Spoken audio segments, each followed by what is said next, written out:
This message comes from Instacart.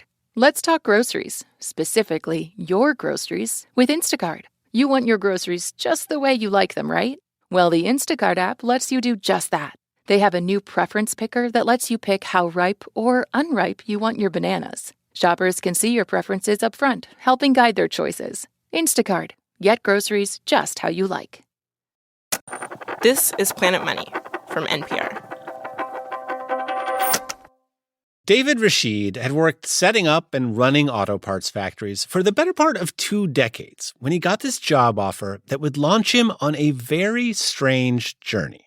Some friends of mine called me up and asked me if I could help them out with a business that they had invested in that made power steering hoses. These hoses, they're skinny, they're made of rubber and steel, and they're vital to the power steering system in your car. And that is about as technical as we're going to get for now. That's about as technical as I think I can get. Anyway, David's friends who offered him this new job, they worked for a private equity fund that had just made this big investment in a company called Plews and Edelmann. It had plants in both the U.S. and Mexico. So when you were brought on, what was the mission that they gave you? What were you asked to do? Fix it. Fix what? Fix the trend. The downward trend. Plews and Edelmann was struggling. A Chinese company called Qingdao Sunsong had started selling their own power steering hoses, and their prices were so low that they were taking away customers. David takes the job and he gets to work. He figures out how to make the company more efficient in all these different ways. You know, we worked on bringing the inventories down. We worked on consolidating 2 manufacturing facilities into one. This sounds like a lot of Excel spreadsheets were created during this process. Oh, Lord. Absolutely. David says they did eventually get to a point where they could produce their hoses for a lot less, but they were still losing business to that Chinese competitor, Sunsong. David was checking in with buyers from the big auto parts stores, and they told him Sunsong's hoses were still cheaper. And then David's company gets thrown a lifeline. The Trump administration fires one of the first shots in this ongoing trade war with China. A new 10% tariff on, among other things, auto parts made in China. In 2019, that 10% tariff is increased to 25%.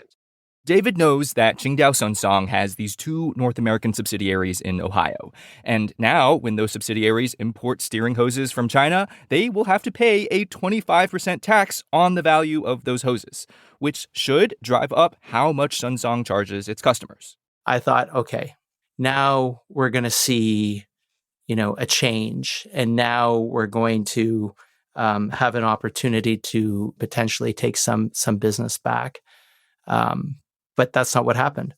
David says somehow, despite these new tariffs, Sunsong's prices stayed low. And so we were scratching our head. We're saying, hold on, tariffs came in, and yet we're still not competitive. How does that work? How does pricing not change if tariffs just kicked in? Hello and welcome to Planet Money. I'm Jeff Guo. And I'm Keith Romer. The thing that had David Rashid scratching his head, it goes right to the heart of one of the big reasons for the tariffs on Chinese imports for both the Trump and Biden administrations. Yeah, among other things, these tariffs are intended to help American manufacturers, to keep companies like David's from being wiped out by their Chinese competitors, by helping them compete on price. But for David's company, the tariffs were, for some reason, not doing that. Today on the show, the wide gulf between how tariffs work in theory and how they actually work in practice. And David's quest to figure out what, if anything, he could do about it. A quest that will involve international detectives, forensic chemists, and good old-fashioned American bureaucracy. Support for this podcast and for Planet Money Summer School comes from Capital One. With no fees or minimums on checking accounts, it's no wonder the Capital One bank guy is passionate about banking with Capital One. If he were here, he wouldn't just tell you about no fees or minimums. He'd also talk about how Capital One cafes are open 7 days a week to handle your banking needs. It's pretty much all he talks about, in a good way. What's in your wallet? Terms apply. See CapitalOne.com/bank. Capital One N.A., member FDIC.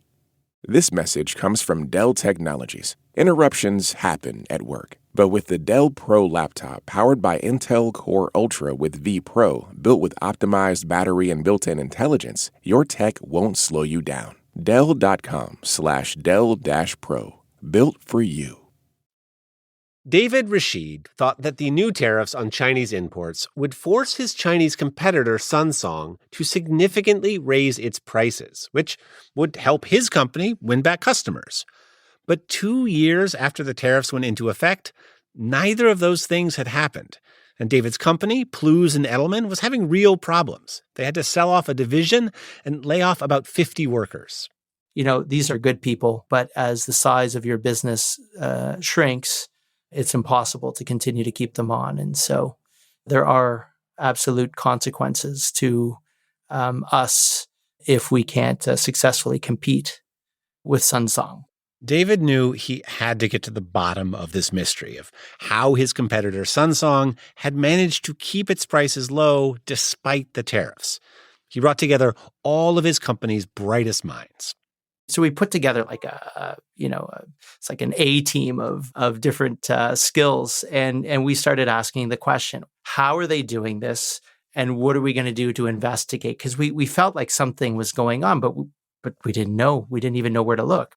One member of that A-team was Plews' head of IT. He was like, we can actually go online and look up all of Sunsong's shipments coming into their U.S. subsidiaries. We can see what's in them and where they're coming from.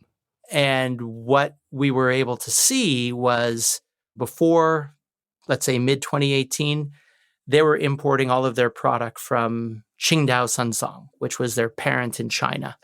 Then the tariffs, just before the tariffs hit, there's this like void where we don't see any importations. And then in 2020, it appears again. But now they're pulling from someplace in Thailand, a company we had never heard of called Imperial Cable. And there's a logic to Sunsong changing things up and getting some of its product from a Thai supplier. The tariffs that the Trump administration put in place, they were not on Chinese companies. They were on goods made in China. So any Thai-made hoses would be able to come into the U.S. tariff-free. But after looking over all the import data for Sunsong, David was like, I'm not sure that is what's going on here. So he had some folks from his team go down to their local auto parts store to buy a few of those Sunsong hoses. Some of them said country of origin China. Some of them said country of origin Thailand. And that made sense because as you go through a transition, right, the inventory on the shelf, some of it's going to be a little older. And so it came from China, and some of it's going to be newer. And it came from Thailand. They took the hoses out of the bags, the Chinese-made hoses and the ones from Thailand, and they compared them. These two skinny black rubber hoses with metal fittings and tubes on the end. They look at the design of the hoses, the look and the feel of the rubber, the way the little metal joints at the end were shaped. And we could not see any difference. And, because I spent 15 years manufacturing this stuff, I'm used to having two plants that are supposed to be making the same product. But, in spite of our best efforts, it's hard to get it exactly the same. A suspicion starts to crystallize in David's mind. Is Sunsong really making hoses in Thailand? Or is it just shipping Chinese-made hoses via Thailand to get out of paying the tariff? Because that would be fraud. At this point, David wasn't thinking about what he was doing as collecting evidence for some future government investigation. He was just trying to figure out for sure what Sunsong was up to. He sends samples of Sunsong's hoses to a couple of labs that specialize in what's basically forensic analysis, one in Canada and one in Ohio. I'm Eric Sharp. I'm the CEO and founder of ACE Laboratories. Eric runs the lab in Ohio, and he says this is not the first time a company has come to his team asking the kinds of questions David was asking. What's happening a lot is these producers in China, which are subject to these tariffs, are setting up a factory in Southeast Asia. But the thing is it's normally just a foothold. So they'll produce maybe 10% of what they're doing. The rest of it, they'll actually ship product into and just use it as a hub for moving product through, not actually manufacturing. This is called transshipment, which isn't illegal, but it is illegal if you're using it to get out of paying tariffs. A few years ago, Eric was in Vietnam and Thailand as part of a trade mission, trying to make connections between U.S. and Southeast Asian companies. And while he was there, he thinks he saw signs of this kind of illegal transshipment firsthand. He visited some new factories, to be clear, not Sunsong factories, but just plants that had started shipping a lot of goods to the U.S. And the factories, they just seemed too small to produce everything they were exporting. Also, when he asked for a tour, they were like, no, not a chance. Those two things together makes you question the legitimacy of if it's actually being manufactured there. There is not any reliable data about just how much illegal transshipping is going on. It's illegal, so, companies are trying to hide it. But when you look at how much countries are importing and exporting in total, there have been some interesting patterns since the tariffs went into effect.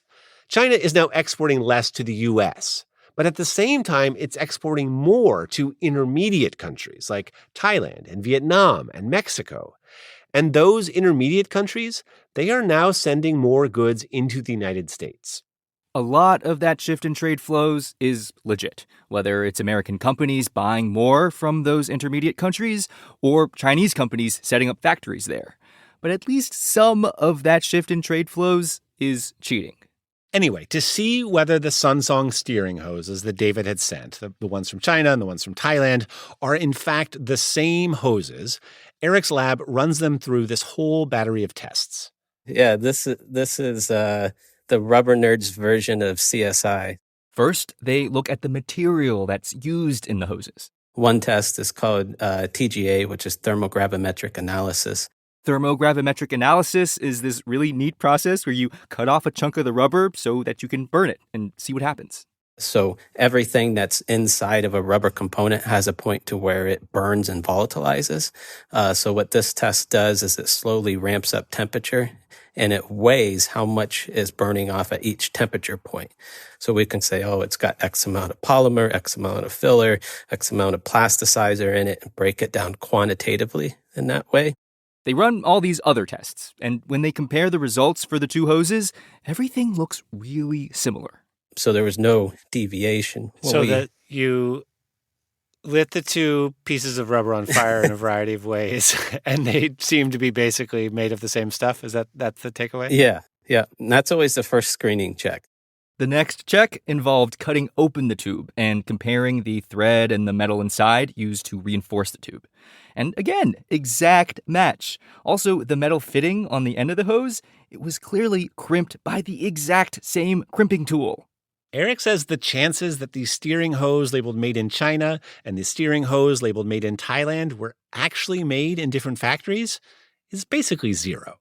If they're able to match in two different locations like that, they have a pretty good engineering team, because I've never seen a company do that before. Eric sends David this whole forensic report, and David's like, I knew it.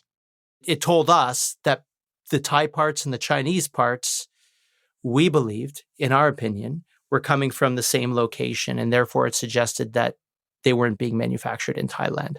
And if they're not being manufactured in Thailand, but in China, then it sure looked like trade fraud. And David thinks proving that Sunsong is committing trade fraud could help his company get some of its business back.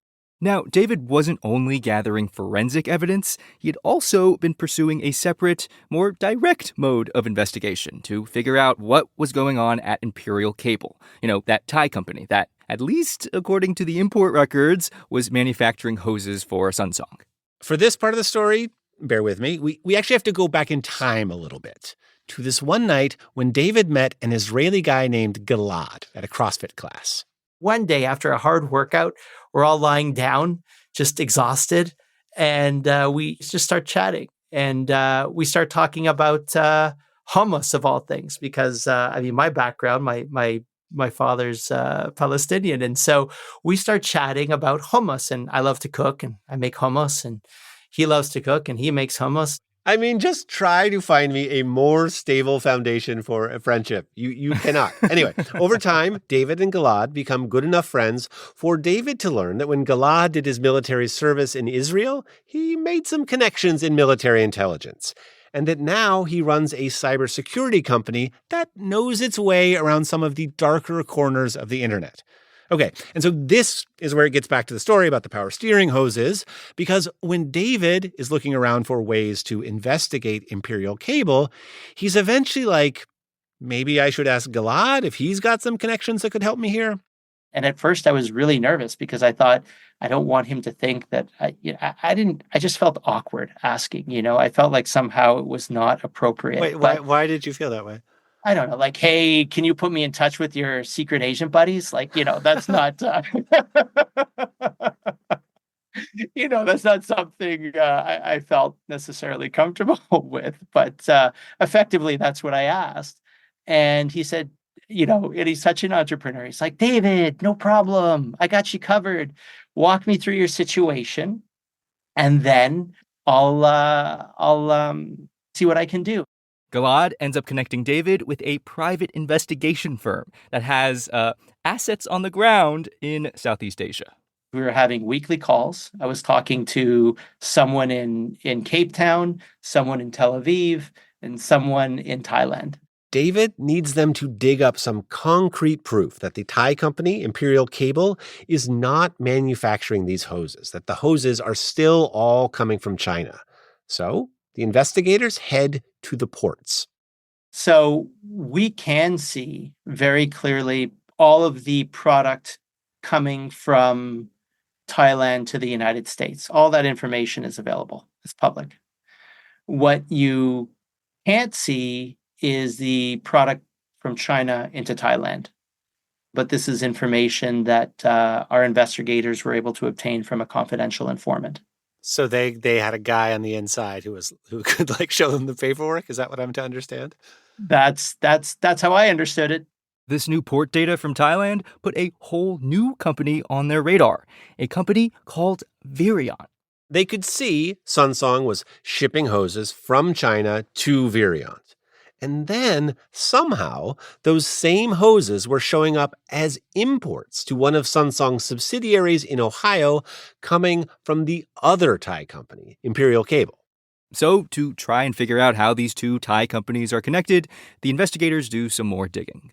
And then they were able to get the financial information for these two companies out of Thailand. The investigators send all these documents to David, and he starts poking around. You get into it, right? Like you burrow into this data and it's infinite. David, he has been looking at financial reports for decades. He lives and breathes this stuff. And the more he looks at the numbers, the more suspect it all seems. He's like, this is not what your records look like if your primary business is manufacturing things. These records, they're more like what you'd see from companies that make their money warehousing things for some third party. Eventually, David would learn that Virion and Imperial Cable were in fact deeply intertwined. They were run and owned by the same people. They were even located in the same building. Virion and Imperial Cable did not respond to our request for comment, but what seemed to be happening was that Virion was bringing Sunsong cables in one side of the plant, and then Imperial Cable was sending them out the other side. And somewhere in that process, Sunsong was able to magically transform their Chinese hoses into Thai hoses. Voila! No more 25% tariff. David was like, this is it. We have got him. Now what? After the break, what happens when David takes all that evidence he's gathered and gives it to the U.S. government?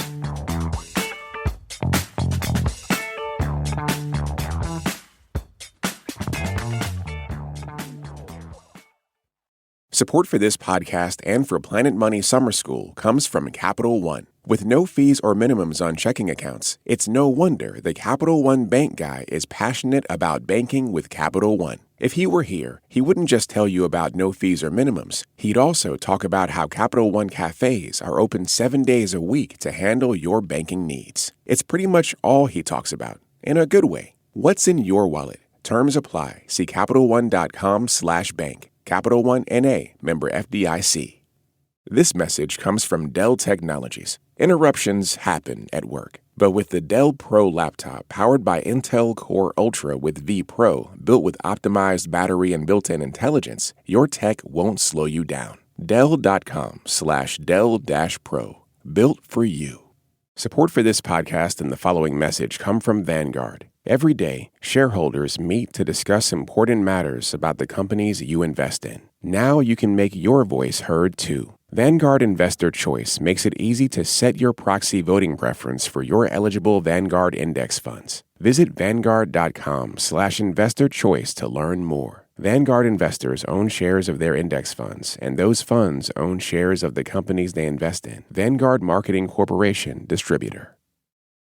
Okay, so David had managed to gather all of this evidence. Physical evidence that showed that the Chinese-made steering hoses were the same as the ones that were labeled as being made in Thailand, and trade and financial evidence from confidential informants in Thailand that corroborated that physical evidence. But it was not totally clear what he should do with all of that evidence.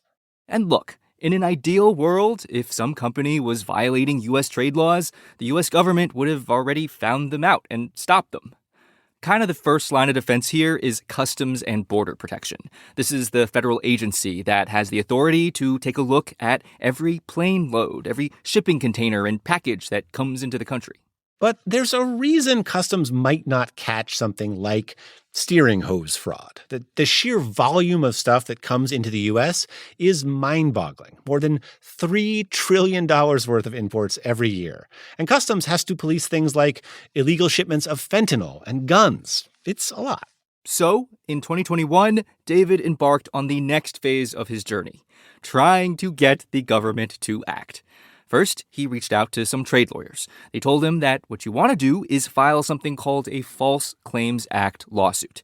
Basically, it's a way of saying to the Department of Justice, I know this other company has been lying to the government, and I can prove it. So we put it all together, the financial data, the trade data, the lab data. We gave it to the Department of Justice and asked them to intervene. And 6 months later, 5 months later, they came back and told us that they declined to intervene. All that work, and then nothing.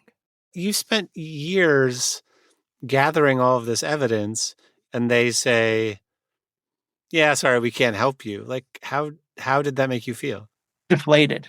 I mean, my partner and I'll never forget, we're sitting at the same table. We had the call set up. We were expecting success. And when we got the news, we just looked at each other and we put our heads into our arms. And we're like, what are we going to do now? Oh, my God. Because remember, they are sure Sunsong is doing something illegal. They think Sunsong is keeping their prices low in part by committing trade fraud. And for years now, David's own company, Plews and Edelmann, it has been losing business to Sunsong and losing money. David thinks there has to be some way we can do something with all this evidence we have. So he fills out what's called an e-allegation on the Customs and Border Protection website, but that doesn't seem to go anywhere either.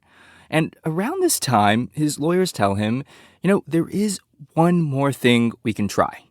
We did just hire this new guy. My name is Jason Kenner, and I'm the litigation lead at Sandler, Travis, and Rosenberg. Before joining Sandler, Travis, and Rosenberg, Jason had worked for a different part of the Department of Justice than the one David had been talking to before, for a team called the Trade Fraud Task Force. He says, look, the way the government is set up to deal with trade fraud cases, it's kind of a mess. What you have is a very fragmented approach. And, everyone has their own little fiefdoms and their own little tools, and you don't want to get in each other's ways. But Jason thought that the little fiefdom where he used to work, the Trade Fraud Task Force, they might actually be able to help David. I mean, it's right there in the name. They fight trade fraud, or at least they try to. How many attorneys work there? If there's 2 or 3 on there right now, I think we're lucky. So David and Jason have all these calls over the course of months with the Trade Fraud Task Force. But then, at some point, the calls stop. They've given the task force all the evidence they have. And once again, all David can do is wait. Jason says he now understands how hard this opaque, slow-moving process is for companies, in a way that he never did when he worked for the government. I never truly grasped the gravity of the situation until I, got into private practice. And you start talking to companies about, what is this really doing to me? And, wait a minute, you're telling me a case can take 5, 6, 7, 8, 9, 10 years? I can tell you I'm not going to be here in 5, 6, 7, 8, 9, 10 years. So, I've always understood the importance of trade enforcement. I have a new appreciation of not only you need robust enforcement, but you need quick. And presumably, enforcement may be even harder to come by now that the U.S. has slapped tariffs on what was its largest trading partner, China. I mean, think about it. There are so many companies in China that export to the U.S. And now a lot of them have at least an incentive to try and skirt the rules. There's just a much bigger pool of potential scofflaws. Okay, so once David had taken things as far as he could with the Department of Justice, he reached out to the congressman for the district where Plews and Edelmann is located.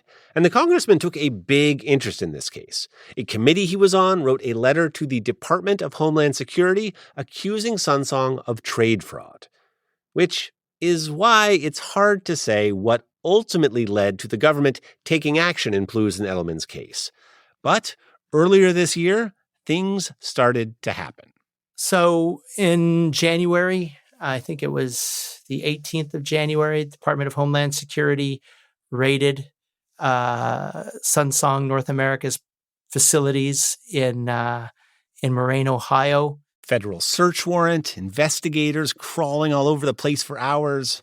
And Department of Homeland Security just indicated that it's part of an ongoing investigation. Now, we reached out to Qingdao Sunsong and its subsidiaries in the U.S., but they did not respond. And no one from Homeland Security or Customs or the Department of Justice was willing to comment on the case. But the way this usually goes is that prosecutors will review the evidence they've seized, and if they think they've got enough, they will put the case in front of a grand jury and try to get an indictment. If that happens, Sunsong could face millions of dollars in penalties, and some of its employees could even face prison time. When we got into this, I didn't anticipate this taking this long, but I can't give up. David has spent 5 years, and he says north of $1 million gathering evidence and trying to get the government to take action against Sunsong. It's been a hard road for him and his company.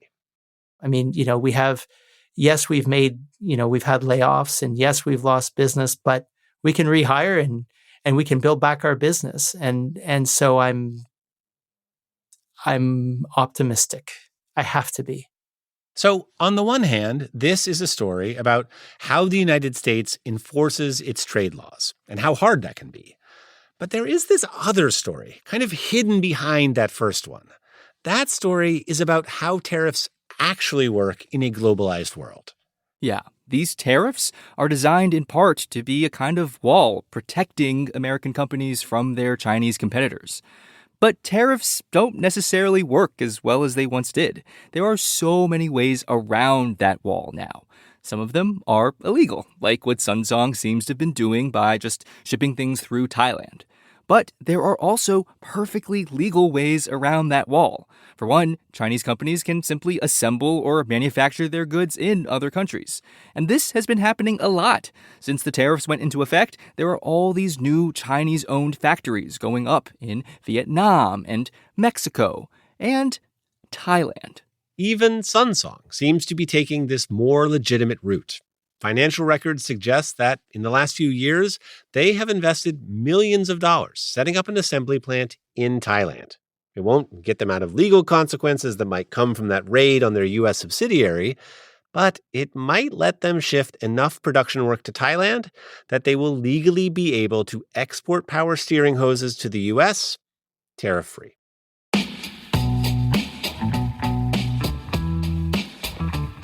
A quick note, in this episode, we mentioned the Department of Homeland Security, which is a sponsor of NPR.